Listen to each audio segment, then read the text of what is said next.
Um, Moving on. So COVID-19 turned healthcare on its head. It was a burden for all involved, providers and patients. For her capstone project during her genetic counseling training, Shelby Redfield probed the question of patient family resilience during an adjustment during these extraordinary times. Shelby Redfield is a genetic counselor in otolaryngology at Boston Children's Hospital and a recent graduate of the Boston University School of Medicine Genetic Counseling Program. She is a volunteer with the Patient Teacher Registry, an initiative at VMP Genetics, which seeks to increase awareness of rare metabolic disease by helping patients to share their personal stories and expertise with medical audiences. This work inspired her graduate research on the experience of families with rare metabolic disease during the COVID-19 pandemic. Shelby, thank you so much for being with us this morning. Please turn on your microphone. Thank you so much, Mark, for that nice introduction. And I'm going to share my screen so that you can all see my slides. I'd also like to thank our presenters at the most recent session. And I think a lot of what I'm about to share is going to echo most of the sentiments that we've already heard and just add a sort of a new perspective on it. And I would also like to thank the other people who helped me with this sort of primary research as part of my capstone project for my degree at Boston University. I'm sure we all know inborn errors of metabolism or rare metabolic disease are individually rare, but make up a large group of disorders characterized by sort of the interruption of normal cellular metabolic function.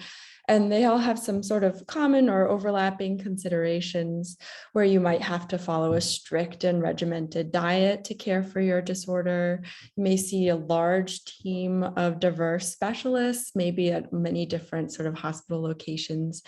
And of course, sort of the risk of underlying illness, such as a viral illness, can precipitate sort of metabolic decompensation or complex problems with one of these rare metabolic disease. So these are sort of considerations and facts that motivated my work to study this population in the context of the COVID-19 pandemic.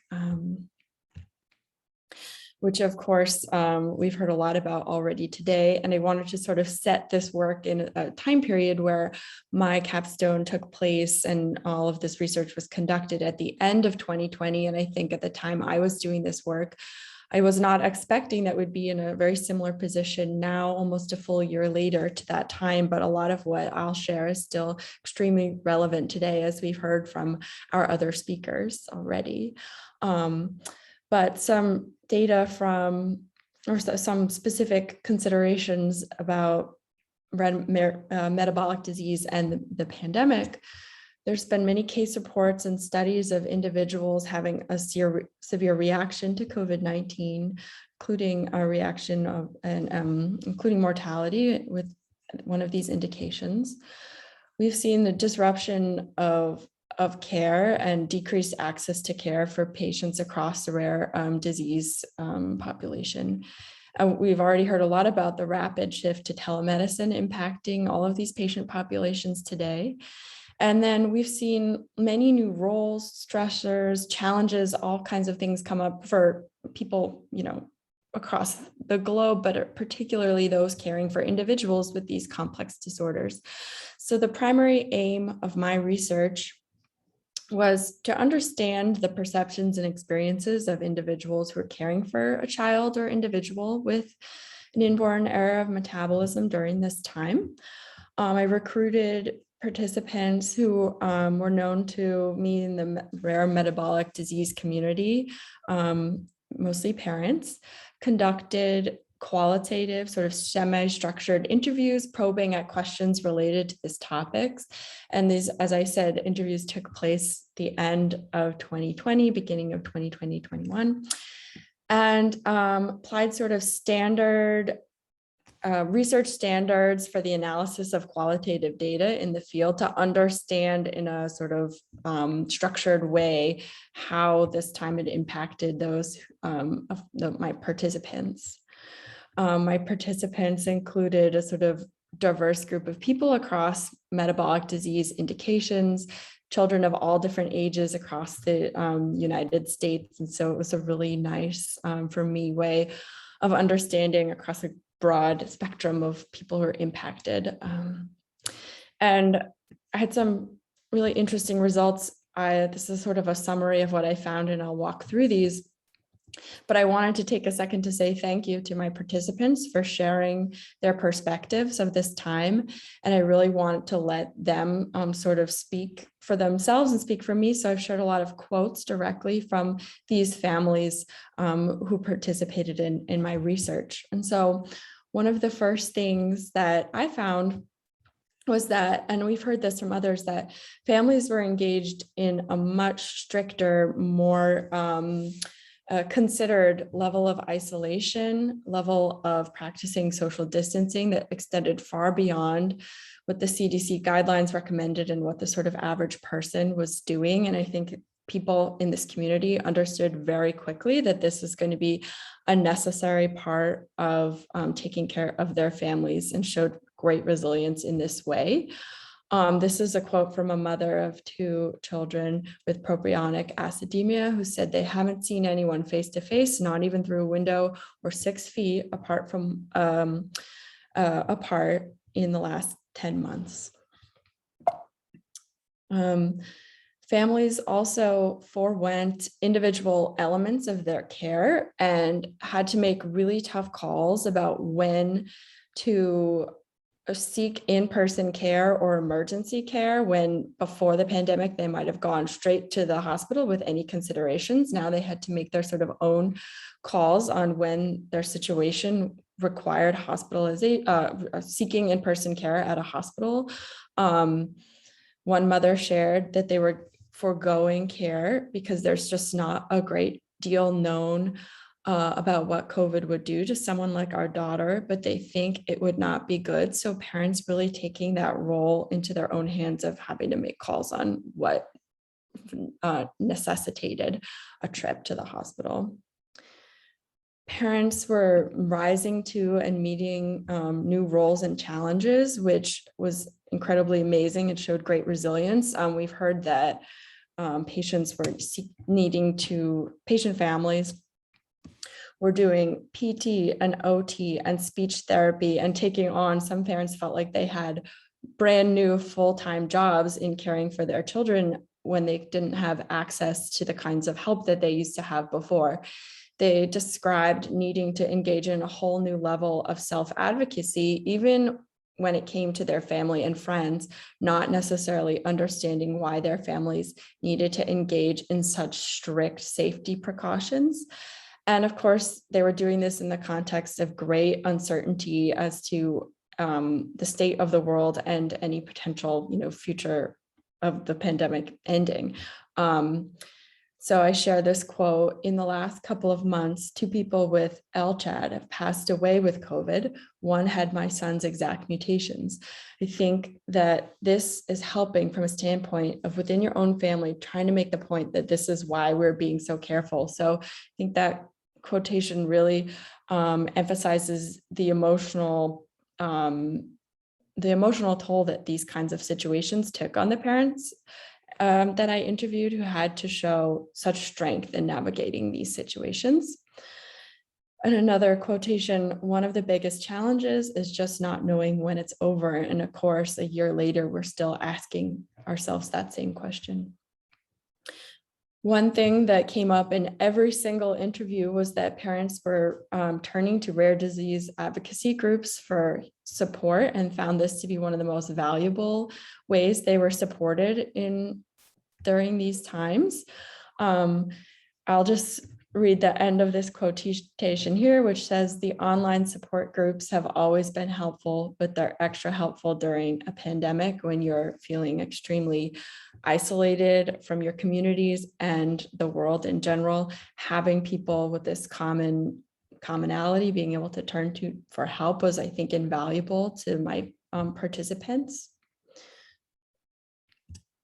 And then I think that what we're all seeing and talking about is that parents were extremely concerned, despite their, adaptability and resiliency throughout all this, for the long-term potential outcomes of the pandemic, and wondering what the long-term effects of this might be.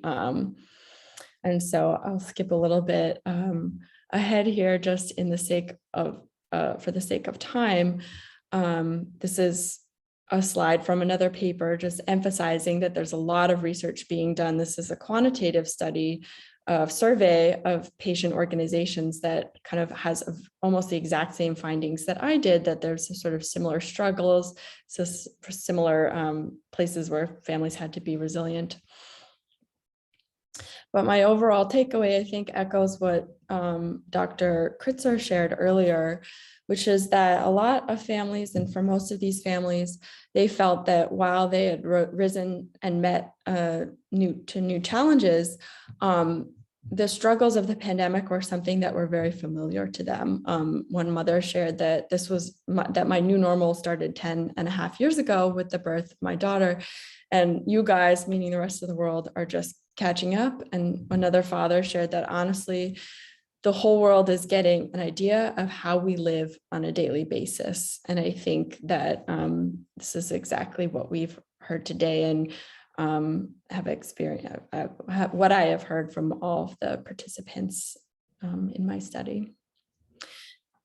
So we see that families have quickly adapted to the new and constantly changing landscape of the COVID-19 pandemic. We've seen ways that providers can partner with these advocacy groups, who seem to be getting it extremely right when it comes to supporting the needs of patient families, and draw on these valuable resources. And we can see that despite the amazing strength of these families throughout this time, we want to be able to anticipate and provide support as these families are still dealing with the consequences of the pandemic, and may need more accommodations, more time, more specialized care. And see some of the references that I've kind of mentioned throughout. And I just want to say thank you so much for having me here today. And if there's any time for questions, I'd love to hear any thoughts. Thank you. Thank you so much, Shelby. We do have a couple of minutes in case there are any questions. Is there anything that you would say, based on the research, anything you would say to providers or patients, anything that kind of stands out in your mind? Yeah, the thing that really stood out to me was that I think patients, it's this push and pull of providers being so busy. And I've seen that since starting my first job in genetic counseling only 4 months ago, with patients needing more time and attention than ever. So finding even the smallest way to better meet the needs of these families, even if it's a quick check-in, a quick message, touching on even just an acknowledgement or a validation of all that parents are doing that they've never had to take on before in these unique times, I think can make all the difference. So finding ways to carve out that space to do just that. Mm-hmm. Very interesting.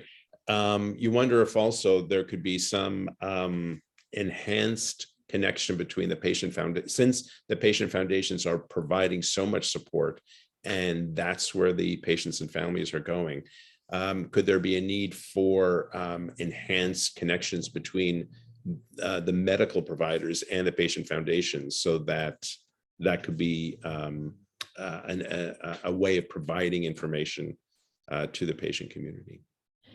Absolutely. So I heard from the participants in my study that the most valuable experiences to them in getting information, especially early on in the pandemic, was online forums and platforms such as this, joining all on Zoom today, where rare disease organizations brought in medical experts to try to give ideas on how to stay safe, how to get care from home, how to manage all of your things that you have going on. From a provider perspective, sharing that with a large group of parents. So even doing more events like that, which I know there have been many, but continuing that as we kind of remain in these uncertain times, I think could be invaluable. And making, finding providers, I think, need to find the ways to incorporate that into their own practice and take the initiative to do that. Okay. So we've run out of time. Shelby, thank you so much for sharing your research with us. This is the end of the session. We're up for a networking break. Again, keep mind on the raffle, and we'll see you later.